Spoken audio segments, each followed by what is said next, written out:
नमस्कार सांगमाने मो channel स्निग्धास education को आपण मानक स्वागत। आज आम पढ़ा मिडिवल हिस्ट्री लेक्चर नंबर 31 जो थे आम भक्ति मोमेंट सुफी मोमेंट आमर ऑलरेडी खत्म हो सारी। जो मैंने देखी ना डिस्क्रिप्शन बॉक्स रे लिंक थी जाइए चेक कर देखी नियंतु। तापर आज आम पढ़ा भक्ति मोमेंटा टिके बहुत लेंदी सब्जेक्ट तेणु आम या दुईटा पार्ट डिवाइड करवा पार्ट 1 एंड पार्ट 2। तो पार्ट 1 रे आम आज पढ़ा टेक्सटुअल इन्फ्लुएंसेस माने कौन कौन टेक्स्ट लिटरेचर माध्यम रे भक्ति मोमेंट केमती स्प्रेड है एंड स्कूल ऑफ भक्ति को टाइप रो भक्तिर स्कूल थिला गोटे थिला निर्गुण आ गोटे सगुण दी टाइप रो भक्ति स्कूल थिला। तो तार कैरेक्टरिस्टिक्स कौन से किए किए सब थिले आ सेकेंड पार्ट रे एथिरे आमे किछिटा भक्ति मोमेंट रो जो नेक्स्ट पार्ट आमे पढ़िबा सेतिरे डिटेल्स भक्ति मोमेंट रो जते जण सब अछंती साधक या फिर ताको स्प्रेड करुथिबा जो लोग साधक साधु माने अछंती सेमानक विषय आमे पढ़िबा। ठीक अछि तो चलंतु डेरी करबानी स्टार्ट करबा। कौन कौन फैक्टर रेस्पॉन्सिबल थिला भक्ति मोमेंट रो इमर्जेंस पई।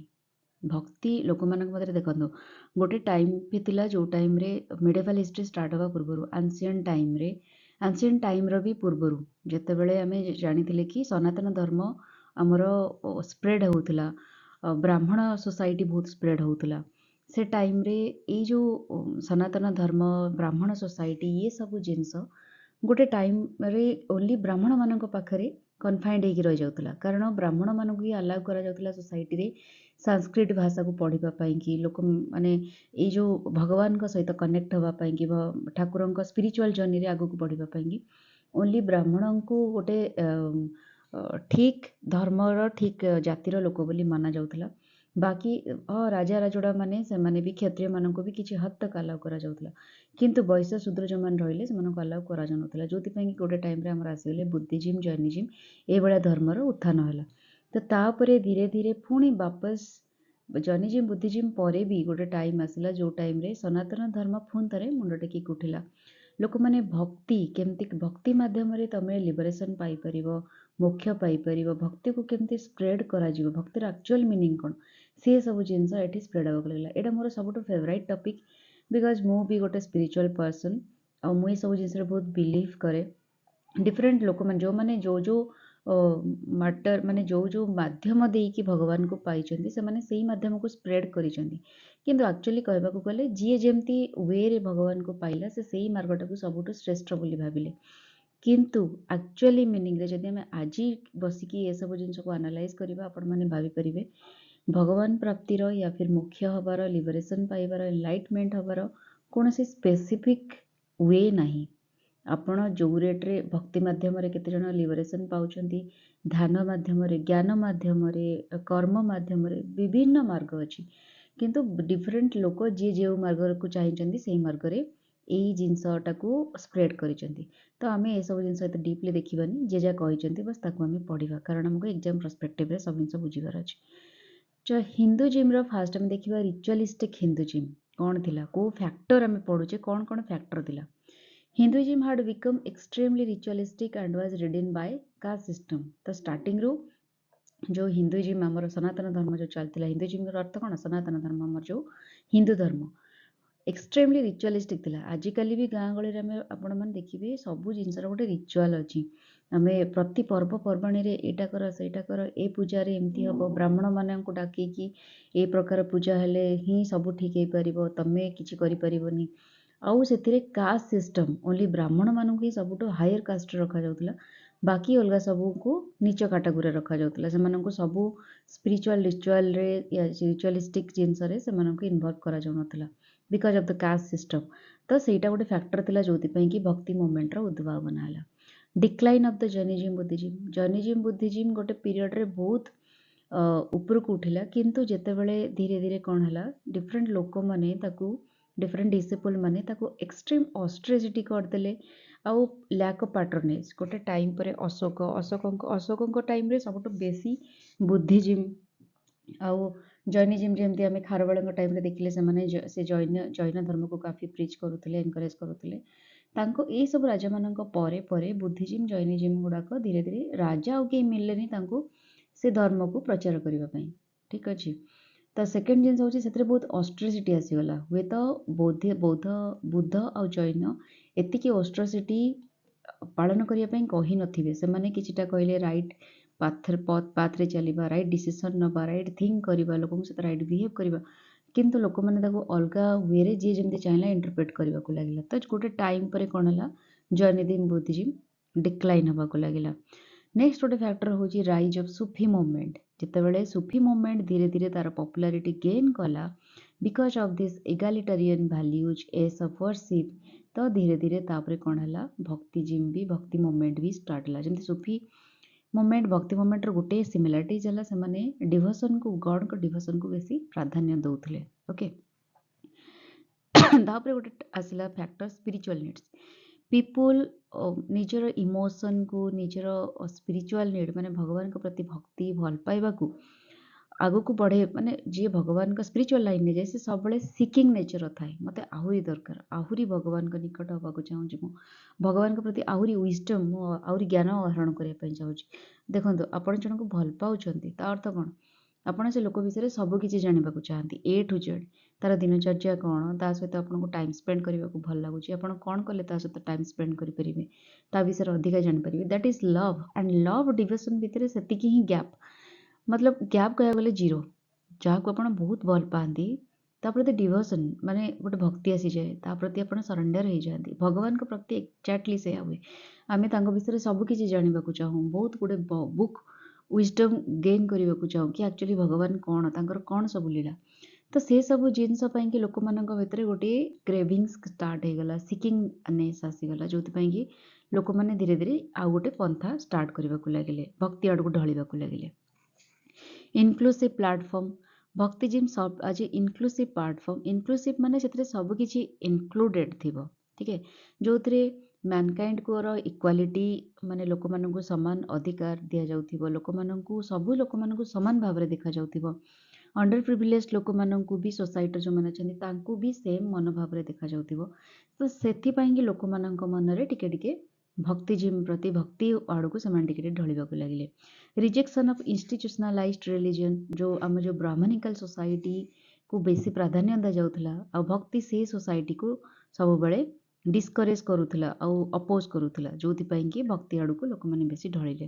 ରୟାଲ ପାଟ୍ରୋନେଜ୍, ଯେହେତୁ ଭକ୍ତିଜିମ୍ର ବହୁତ ଗୁଡ଼ିଏ ଫେଭରେବୁଲ୍ ଜିନିଷ ଥିଲା, ଲୋକଙ୍କ ଉପରେ ଗୋଟେ ମେରିଟ୍ସ ମାନେ ପଜିଟିଭ୍ ଭାଇବ୍ଟା ପକାଉଥିଲା, ଯେଉଁଥିପାଇଁ ଧୀରେ ଧୀରେ ଯେଉଁ ରାଜାର ଯୋଡ଼ାମାନେ ଥିଲେ ସେମାନେ ବି ଆକୁ ପାଟ୍ରୋନାଇଜ୍ କରିବାକୁ ଲାଗିଲେ। ଯେମିତି ତାମିଲନାଡ଼ୁର ଚୋଳ କିଙ୍ଗସ୍ ମାନେ, ସେମାନେ ଗୋଟେ ସିଗ୍ନିଫିକାଣ୍ଟ ରୋଲ୍ ନିଭେଇଥିଲେ ଭକ୍ତି ମୁଭମେଣ୍ଟକୁ ସ୍ପ୍ରେଡ୍ କରିବା ପାଇଁକି। ଓକେ, ଭର୍ଣ୍ଣାକୁଲାର ଲାଙ୍ଗୁଏଜ୍, ଆମର ଯେମିତି ସନାତନ ଧର୍ମରେ ମ୍ୟାକ୍ସିମମ୍ ଗ୍ରନ୍ଥ, ମ୍ୟାକ୍ସିମମ୍ ବୁକ୍ ସାଂସ୍କ୍ରିଟ୍ ୱାର୍ଡ଼ରେ ଲେଖା ହୁଏ, ଯେଉଁଟାକି ବ୍ରାହ୍ମଣମାନେ ମ୍ୟାକ୍ସିମମ୍ ପଢ଼ିବାକୁ ସେମାନଙ୍କୁ ଆଲାଉ କରାଯାଏ। କିନ୍ତୁ ଭକ୍ତି ମୁଭମେଣ୍ଟ ଯାହା ବି ସ୍ପ୍ରେଡ୍ କଲା ଭର୍ଣ୍ଣାକୁଲାର ଲାଙ୍ଗୁଏଜ୍, ଲୋକାଲ୍ ଲାଙ୍ଗୁଏଜ୍ରେ, ଯେମିତି ତାମିଲ ଆଉ ତେଲୁଗୁ ଲାଙ୍ଗୁଏଜ୍, ଆମ ଓଡ଼ିଶାରେ ବି ଓଡ଼ିଆ ଲାଙ୍ଗୁଏଜ୍ରେ କାଫି ସାରା ସନ୍ଥମାନେ ଥିଲେ, ସେମାନେ ସେସବୁ ଜିନିଷ ପ୍ରଚାର କରୁଥିଲେ। ଆଉ ଏଥିପାଇଁକି ଆପଣମାନଙ୍କୁ କୌଣସି ପୂଜକର ଜରୁରତ ନାହିଁ, କେହି ବି ବସିକି ଠାକୁରଙ୍କ ପାଇଁ ଭକ୍ତି କରିପାରିବ, ନିଜେ ପୂଜା କରିପାରିବ, ନିଜେ ଲୋକାଲ୍ ଲାଙ୍ଗୁଏଜ୍ରେ ପଢ଼ିପାରିବ, ଭଗବାନଙ୍କ ବିଷୟରେ ଜାଣିପାରିବ। ତ ଇଏ ସବୁ ଫ୍ୟାକ୍ଟର ଗୁଡ଼ାକ ରେସ୍ପନ୍ସିବୁଲ୍ ଥିଲେ, ଠିକ୍ ଅଛି। 9ଟା ଫ୍ୟାକ୍ଟର ଆମେ ପଢ଼ିଲେ, ଏସବୁ ଜିନିଷ ରେସ୍ପନ୍ସିବୁଲ୍ ଥିଲେ ଭକ୍ତିଜିମ୍ର ଏମର୍ଜେନ୍ସ ପାଇଁ। ଗୋଟେ ମିନିଟ୍, ବହୁତ ଗନ୍ଦା ଦେଖାଗଲା, ମୁଁ ଟିକେ ଲିଭେଇ ଦିଏ। ଓକେ, ନେକ୍ସଟ ଦେଖିବା। ଭକ୍ତି means complete devotional surrender two ଏ ପରସିଭ୍ଡ ଗଡ୍। ଯେଉଁଟା ମୁଁ କହୁଥିଲି, ଲଭ୍ ଆଉ ଡିଭୋସନ୍ ଭିତରେ ଏତିକି ହିଁ କହିବାକୁ ଗଲେ, ଲଭ୍ ଯାହା ଇକ୍ୱାଲ୍ ଟୁ ଡିଭୋସନ୍, ଆପଣ ଯାହାକୁ ବହୁତ ଭଲ ପାଆନ୍ତି ତା ପ୍ରତି ଗୋଟେ ଭକ୍ତି ସମର୍ପଣ ଆସିଯାଏ, and that is equal to devotion, equal to bhakti. ତ ଭକ୍ତି ହେଉଛି କମ୍ପ୍ଲିଟ୍ ଡିଭୋସନାଲ ସରେଣ୍ଡର। ଆପଣ ଏକ୍ସପେକ୍ଟ କିଛି ରଖିବେନି ଭଗବାନଠୁ କି ଭଗବାନ ମୋତେ ଯାହା ବି ଆପଣଙ୍କ ଲାଇଫ୍ରେ ସୁଖ ଦୁଃଖ ଭଲ ମନ୍ଦ ଯାହା ବି ଆସୁଛି କମ୍ପ୍ଲିଟଲି ଆପଣ ସରେଣ୍ଡର କଲେ ଭଗବାନଙ୍କ ଇଚ୍ଛା।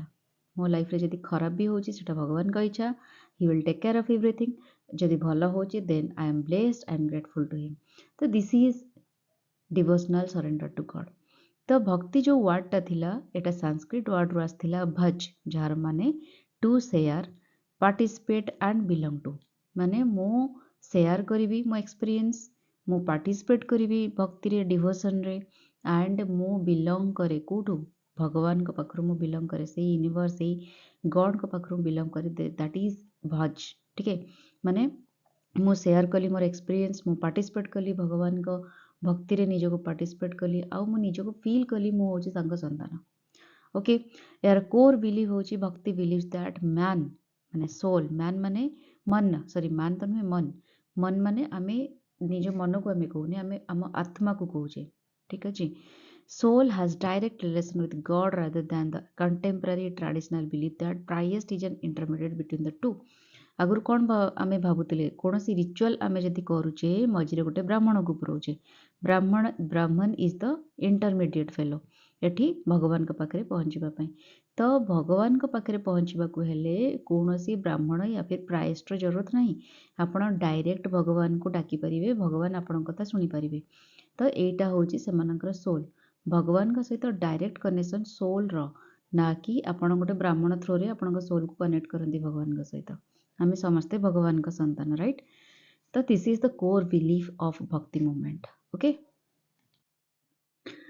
नेक्स्ट आम देखा ओरिजिन एंड इन्फ्लुएंस ऑफ भक्ति मूवमेंट कोठी इन्फ्लुएंस हला और कोठो ओरिजिन हला राइट तो प्रथमे देखिबा साउदर्न ओरिजिन दक्षिण रे जो भक्ति मूवमेंट स्टार्ट हला सेटा 7th रू 12th सेंचुरी भितर ही स्टार्ट हेतला भक्ति मूवमेंट प्रैक्टिकली ओरिजिनेटेड बिटवीन एही टाइम रे 7th रू 12th सेंचुरी भितर बाय आलवर्स माने विष्णु डिवोटी दक्षिण रे भारत रे जो विष्णु डिवोटी माने थिले आउ शिव डिवोटी माननको नायनर्स कुआ जाउतला सेही दी जनकर कंट्रीब्यूशन रे भक्ति मूवमेंट पार्शियली प्रैक्टिकली स्टार्ट हला से माने भगवान को प्रति जो डिवोशन से मानकर थिला ए मीन्स ऑफ साल्वेशन माने भगवान को से ए टाइप रे जेमती गोटे अलगा टाइप रे से भगवान को डिवोशन देखौतले आउ disregarded the austerity preached by Buddhism and Jainism परे परे जो डिसिपल माने आसिकी जो शिष्य माने आसिकी तार जो ऑस्ट्रेसिटीज को प्रचार करुतले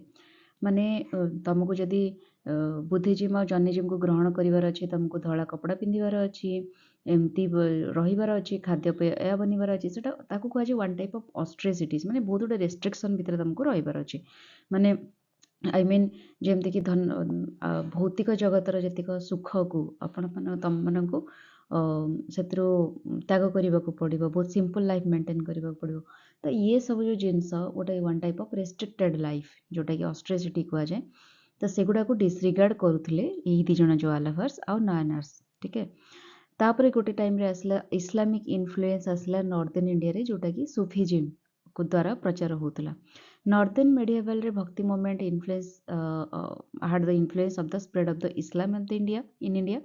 The distinctive characteristics of Islam, such as monotheism or belief in one God, equality and brotherhood of man, and rejection of rituals and class divisions, certainly influenced the Bhakti movement. आम जो सुफी मूवमेंट विषय आम पूर्व class रे पढ़िले से कौन कहते गोटे गो माने मोनोथेइज्म गोटे ही गॉड आउ संसार रे किछि नाही गोटे ही गॉड आउ समस्ते भाई भाई है सबू लोक मैंने भाई भाई एंड रिजेक्शन ऑफ रिचुअल से भी समस्त प्रकार रिचुअल्स को रिजेक्ट करुले जो क्लास कास्ट सिस्टम आगो को भी से अपोज करुले जो कि ये सब जिनस इन्फ्लुएंस है भक्ति मूवमेंट आउ गोटे आसला सोशियो इकोनोमिक फैक्टर जोटा कि 13th रू 14th सेंचुरी रे क्रिएट होता तो किसी जन स्कॉलर्स को अकॉर्डिंगली यही टाइम रे माने during this 13th and 14th century manufactured goods luxuries and other artisans goods increased तो यही टाइम रे कारण पर्टिकुलरली ये टाइम रे हमर जो दिल्ली सल्तनेट मुगल साम्राज्य एमान सब आसिकी रूल करुले जो कि आम भारत वर्ष रे गोटे माने ट्रेजरी रे बहुत वृद्धि है भारत बहुत प्रस्परस है तो लोक मैंने नुआ नुआ गुड्स मैन्युफैक्चर है ट्रेडिंग भी होता जो आमर यूरोपियन कंट्री मैंने आसवाक लगी से द्वारा ट्रेडिंग है लग्जरीयस गुड सब आसीगला अदर बहुत गुड़े जिनस लग्जरीयस सामान सब इनक्रीज है जो कि leading to movement of artisans into cities तो नुआ नुआ आर्टिसन माने म्यूजिशियन है नुआ नुआ कारपेंटर माने हेले आर्किटेक्चर माने हेले से माने सिटीज भितर को एंट्री कले जो कि से माने गोटे support the movement gain support from this class of the society as this groups were dissatisfied with the low status accorded to them by the Brahmanical system तो ब्राह्मण माने जो लो कैटेगरी सिस्टम देइथिले कि आमे होचे सबुठ श्रेष्ठ ତାପରେ ପରେ ଯେଉଁ ଆସିଲେ କ୍ଷତ୍ରିୟମାନଙ୍କୁ ଗୋଟେ ପ୍ରକାର ସେ ତାଙ୍କ ନଜରରେ ରଖୁଥିଲେ, ବଟ୍ ବୈଶ୍ୟ ଶୂଦ୍ରମାନଙ୍କୁ ସେ ବାସି ତୋରଣରେ ବି ପଚାରୁନଥିଲେ। ତ ଯୋଉଥିପାଇଁ କି କିନ୍ତୁ ବୈଶ୍ୟ ଆଉ ଶୂଦ୍ର, ଏଇ ଯେଉଁ ଶୂଦ୍ରମାନଙ୍କ କଥା ତ ମୁଁ କହିବିନି, ବୈଶ୍ୟମାନେ ପର୍ଟିକୁଲାରଲି ସେମାନଙ୍କର ଷ୍ଟାଟସ୍ ଧୀରେ ଧୀରେ ଗେନ୍ ହେବାକୁ ଲାଗିଲା। ତ ଯୋଉଥିପାଇଁ କି ଯେଉଁ ବ୍ରାହ୍ମଣିକାଲ ସୋସାଇଟି ମାନେ ତାଙ୍କୁ ଗୋଟେ ଲୋ କାଷ୍ଟରେ ରଖିଥିଲେ, ସେମାନେ ସେଗୁଡ଼ାକୁ ଡିସାଟିସ୍ଫାଏଡ୍ ହେଉଥିଲେ, ଆଉ ସେମାନେ ସେଥିପାଇଁ ଭକ୍ତି ମୁଭମେଣ୍ଟକୁ ଟିକେ ଇନକ୍ଲାଇଣ୍ଡ ହେଇଗଲେ ଭକ୍ତି ମୁଭମେଣ୍ଟ ଆଡ଼କୁ, ଆଉ ତାକୁ ସେମାନେ एनकरेज କରିବାକୁ ଲାଗିଲେ। ओके, उसके बाद हम देखेंगे भक्ति का हिस्ट्रिकल डेवलपमेंट क्या है। ठीक है, तो फर्स्ट तो वैदिक सीड्स है। Although the seeds of bhakti can be found in the Vedas, it was not emphasised during the early period. Veda में भक्ति के बारे में बहुत कुछ लिखा है, लेकिन इसको इतना एम्फासाइज नहीं किया गया अर्ली पीरियड में। जो ब्राह्मण सोसाइटी ने जो समझा कि इसको हम इनकरेज करेंगे, इसके माध्यम से हमारे बेनिफिट हो सकते हैं, वही सिर्फ चीज़ें बाहर आई। बाकी सारी चीज़ें, जो चीज़ें लोगों के लिए इम्पोर्टेंट थी, बहुत सारी चीज़ें रह गई वैदिक सोसाइटी में। फिर बुद्धिस्ट इन्फ्लुएंस पड़ा। The idea of the adoration of a personal god seems to have developed within the growing popularity of Buddhism. ठीक है, द बुद्ध का कॉन्सेप्ट के बुद्धଙ୍କ जो कॉन्सेप्ट थिला, से कॉन्सेप्ट गुड़ाक धीरे धीरे डेभलप होगा लगे, तार इन्फ्लुएंस पड़ला। महायान बुद्धिज्म इरा रे भी सही टाइम रे जो अर्ली सेंचुरीज रे the Christian era under Mahayana Buddhism the Buddha began to worshipped in his gracious Avalokita form. तो बुद्ध को माने तांको ग्रेसियस फॉर्म रे पूजा करा जाउतला, ना कि तांकर किछि आइडियल रखाई की पूजा करा जाउतला। तो जोति पई कि तार भी गोटे इन्फ्लुएंस पड़िला कहीं ना कहीं। Vishnu worship of Vishnu developed more or less at the same time. माने भगवान विष्णुଙ୍କର जो थिला कौन तांको ऑरा, तांकर जो पॉजिटिविटी, तांकर जो डिवोशन बहुत पीक पीरियड रे थिला से टाइम रे। आउ गुप्ता पीरियड जो माने कहया को गले हमर मिडिवल हिस्ट्री एंशिएंट टाइम रो गुप्ता पीरियड गोटे एमती पीरियड जे कि आम सनातन धर्म को काफ़ी हद तक ऊपर उठाई। तो से टाइम रे बहुत गुटे होली बुक जमती कि रामायण, महाभारत, ये सब गुड़ाक रिरिटिन होता गुप्ता टाइम्स रे। आउ से टाइम रे भक्ति को एक्सेप्ट करा जायतिला along with gyan and karma as one of the recognised road to salvation. माने मुक्ति पथरे होची सबुठो जेमती आमे गोटे देखू कि ध्यान मार्ग या फिर भगवान को भक्ति करने गोटे मार्ग, ता सहित ज्ञान मार्ग आ कर्म मार्ग भी मुक्ति पथरे गोटे पथ, सेटा की भी रिकॉग्नाइज करा जायतिला से टाइम रे। ओके, तापर आसिला साउथ इंडिया रे आमे जो पढ़िले कि 7th ରୁ 12th सेंचुरी भितर जो पॉपुलैरिटी हैला भक्तिजिम रो, भक्ति मूवमेंट रो स्टार्ट हैला साउथ इंडिया रे पर्टिकुलरली। नयनर और आल्भार जो थिले, आल्भार जे थिले विष्णु को पूजा करथिले, नायनर जो थिले जो माने शिवजी को पूजा करथिले। तो सेमानक पई भी काफी हद तक हमर डेवलपमेंट हैला भक्तिजिम। पर्सनल डिवोशन कोन थिला? द शैव नायनर्स हैला and the Vaishnavite Alvars disregarded the preachers of Jains and Buddhist and preached personal devotion to God as a means of salvation। तो से हम पढ़िले कि जैन और बुद्धिंकर जो एस्ट्रोसिटी थिला तांकर जो प्रिचेस गुड़ाक से डिसरिगार्ड करथिले, ऑब्जेक्ट करुथिले। तो तापर से निजे निजर गोटे स्टेटमेंट बनइले कि भक्ति भगवान को भक्त पर्सनल डिवोशन तमें निजर जो परि भाव भक्ति अछि ताकू जदि भगवान को तमें अर्पण करि पारल ताहले सेटा मुक्तिर पथ हेई परिबो। रिजेक्शन ऑफ कास्ट रिजिडिटी तांको द्वारा जो कास्ट सिस्टम थिला सेटा को रिजेक्ट करा जाउथला। तो लव और पर्सनल डिवोशन टू गॉड ए दीटा को से ए दीटा मेसेज माध्यम रे लोक मानक पाको स्प्रेड करथिले तांको मेसेज कि लोकल लैंग्वेज रे भी से जहाँ भी स्प्रेड करथिले लोकल लैंग्वेज रे जोटा कि लेमैन गोटे लेमैन बुझी परिबो, सब लोक माने बुझी परिबे। ओके, तापरे साउथ रो धीरे धीरे भक्ति मूवमेंट आसिला नॉर्थ को। The transmission of the ideas of the भक्ति सेंट्स फ्रॉम साउथ रू north India was a slow and long drawn out process. धीरे धीरे आसिला जेहेतु एते बड़ा गोटे भास्ट एरिया साउथ रू नॉर्थ को आसीबा। लैंग्वेज बैरियर थिला, कारण नॉर्दर्न एरिया रो गोटे प्रकार लैंग्वेज, साउदर्न एरिया रो गोटे प्रकार लैंग्वेज। तो सेही भक्ति मूवमेंट स्प्रेड होगा गोटे टाइम लागिला। नॉनर्स आउ साल्भार्स एमाने प्रीच करथिले लोकल लैंग्वेज रे तांको मेसेज गुडा। तो से गुड़ाक धीरे धीरे ट्रांसमिट होगा टाइम लगिला। संस्कृत डोमिनेंस थिला नॉर्थ रे बेसी हैला। तो वेहिकल गोटे थॉट रो वेहिकल थिला, गोटे माने स्पिरिचुअल लैंग्वेज थिला हमर संस्कृत, जोति पई कि गोटे प्रॉब्लम क्रिएट होउथिला। ଆଉ literary inspiration, they were inspired by ideas of love and heroism from Sangam literature। तो संगम literature ରୁ भी काफी सारा लोग एथिरे इन्फ्लुएंस ହେଇଥିଲେ ଆଉ ସେଥିପାଇଁ धीरे धीरे ट्रांसमिशन ହେଲା साउथ ରୁ नॉर्थ इंडिया को। ହେଇଥାଇ ପାରେ ଏटा ଗୋଟେ ସ୍ଲୋ प्रोसेस थिला और लॉन्ग रन प्रोसेस थिला, लेकिन धीरे धीरे एटा सक्सेसफुल ହେଇଥିଲା।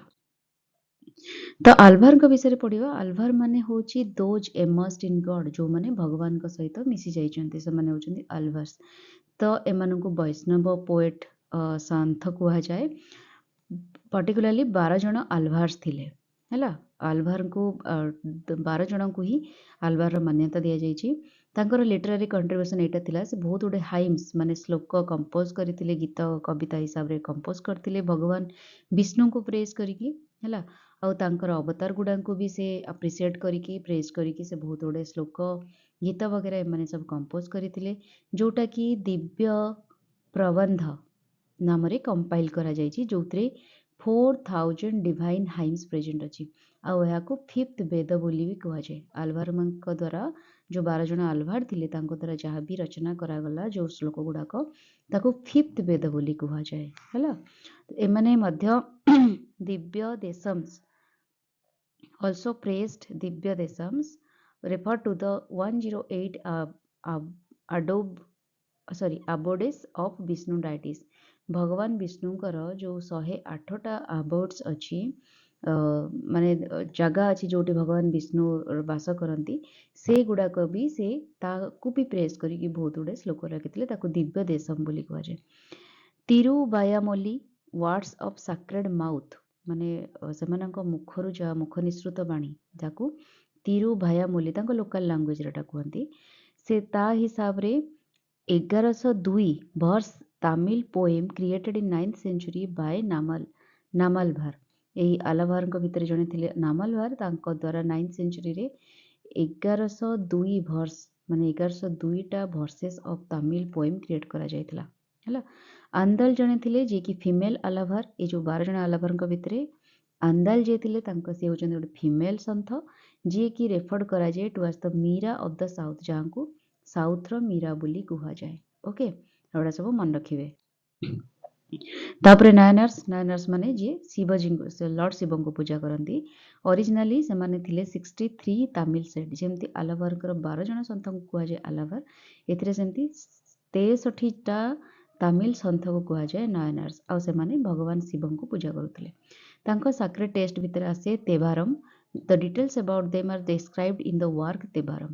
से माने भगवान शिव विषय सब किछि डिस्क्राइब करा जायछि तेभारम रे, जहाकू द्राविड़ वेद बोली कुहा जाए हैला।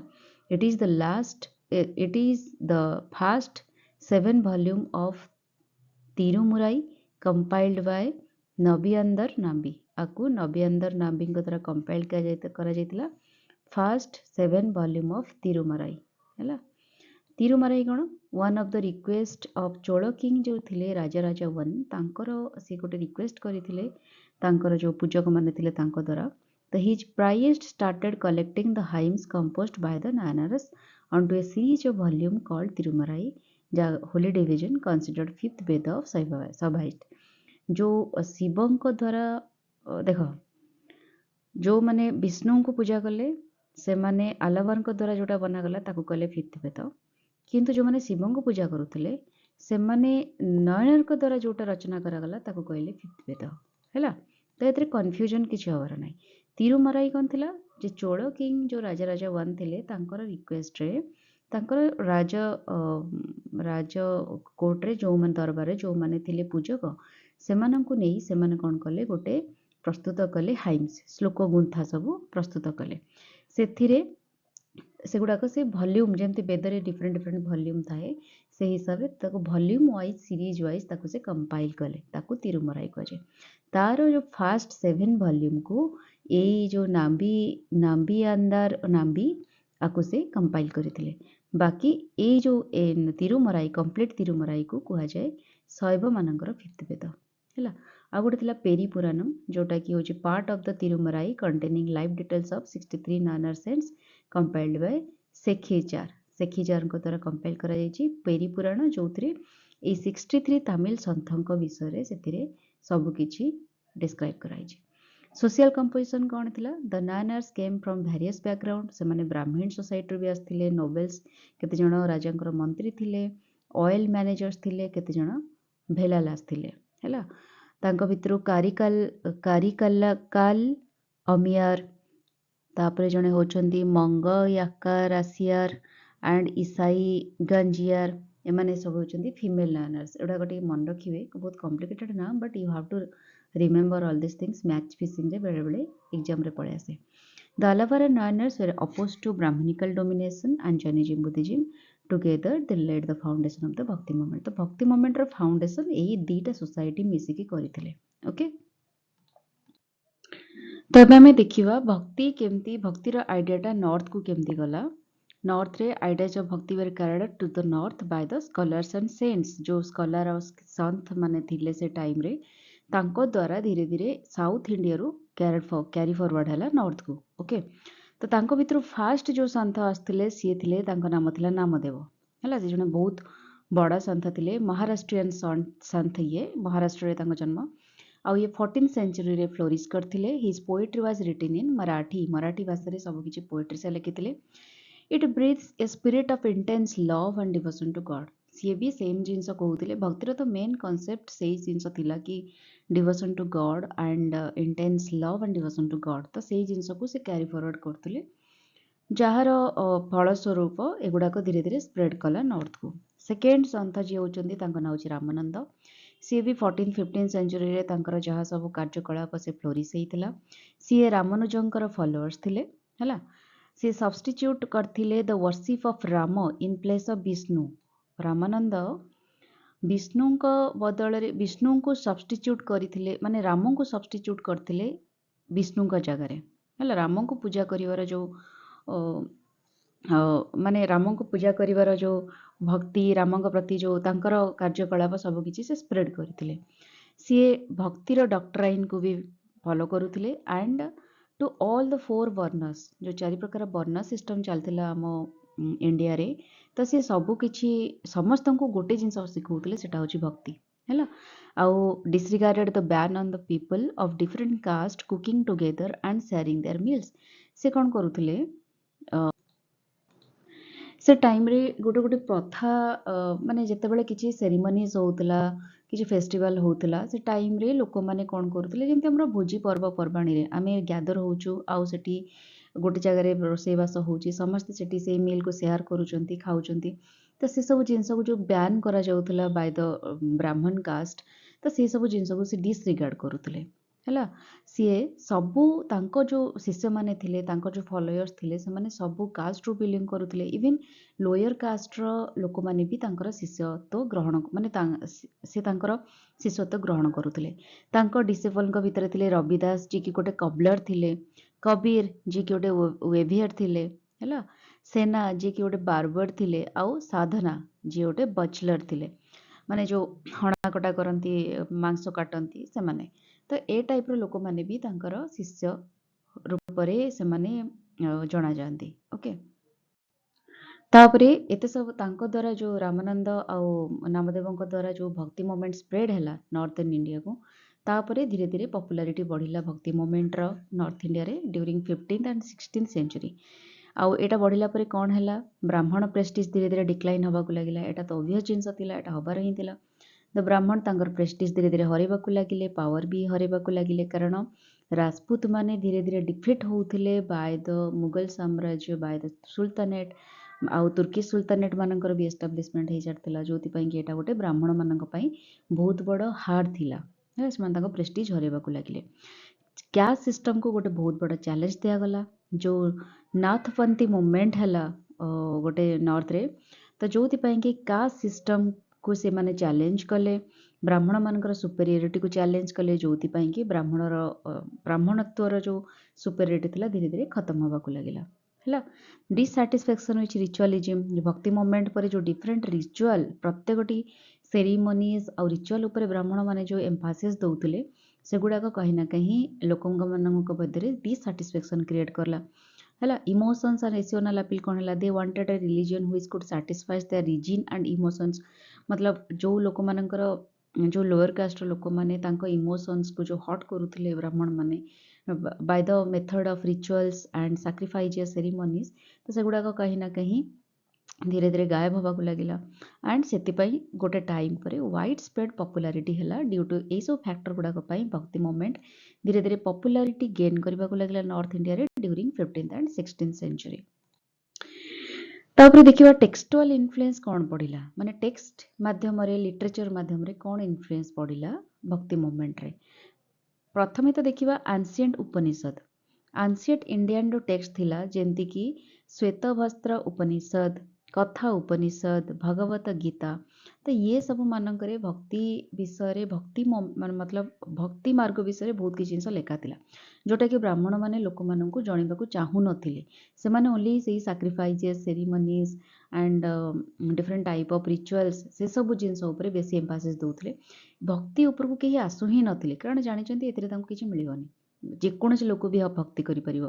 किंतु रिचुअल सेरिमनी कि डेफिनेटली आपको पूजा सामग्री किनिया पड़ो, बहुत गुड़े ब्राह्मण को डाकिया पड़ो, बहुत किसी जिनस करिया पड़ो। सेतिपई सेमाने सेही मार्गटा को चुनिथिले जोथिरे तांको अस्तित्वर बहुत प्रादुर्भाव बढ़िबो, तांको अस्तित्व को समस्ते प्रेस्टिज देबे, पावर देबे।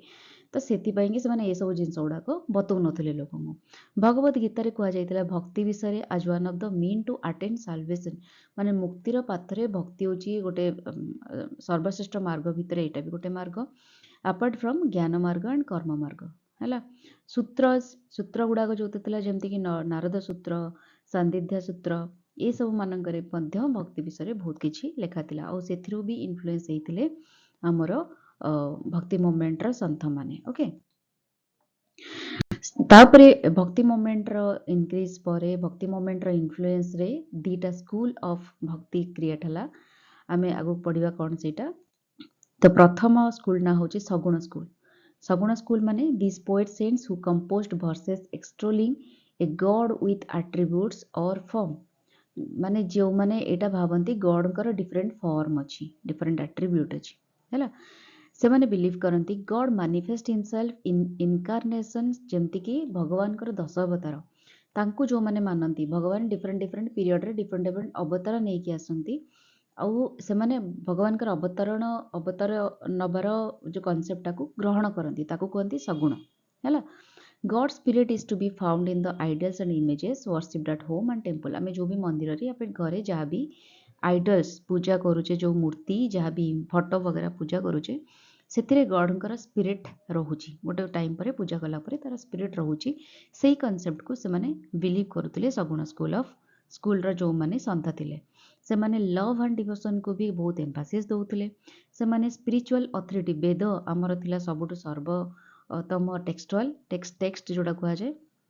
तो वेद को से माने स्पिरिचुअल अथॉरिटी हिसाब रे मानुथिले एंड ताकू से माने भगवान माने मनीष मानकर गुरु हिसाब रे मानुथिले हैला।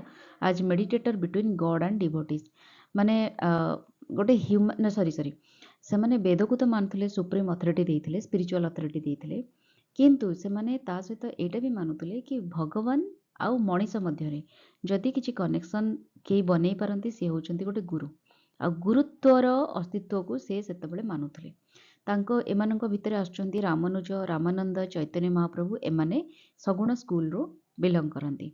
तो Saguna bhakti like Tulsidas upheld the caste system, तांको भितर जने संत थिले तुलसीदास, ये भी सगुण स्कूल रो जे कि कास्ट सिस्टम को माने अपोज करुथिले आउ ब्राह्मण मानकर सुप्रीमासी को भी से अपोज करुथिले।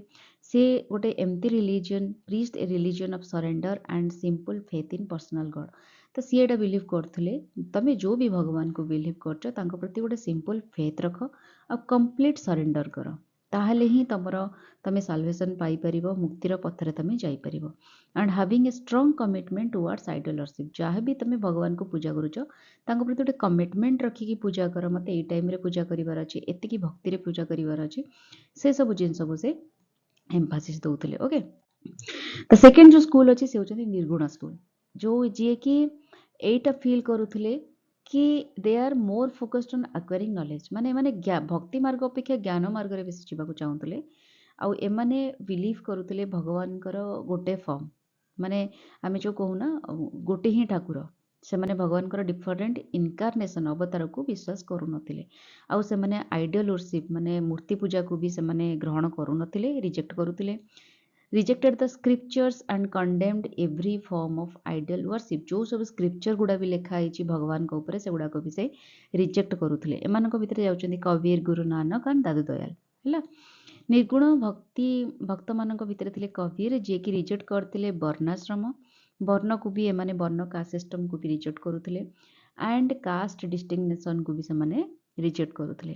ଏମାନଙ୍କୁ ମନୋଥେଇଷ୍ଟ ଭକ୍ତି ସେଣ୍ଟ ବୋଲି କୁହାଯାଏ, who gave more importance to the personal experience of bhakti saint with god.